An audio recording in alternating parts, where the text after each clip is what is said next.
So this is a 6-week treatment, 6 to 8 week, maximum of 8 weeks. And let's have no honey supers. One hive at a time. And they come like this.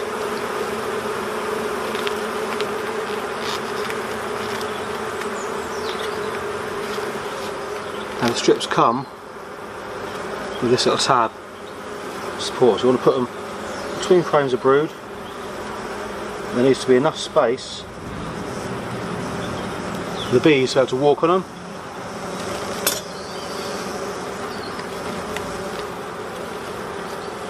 So because we've only really got brood on these 4 frames, we're just going to put the strips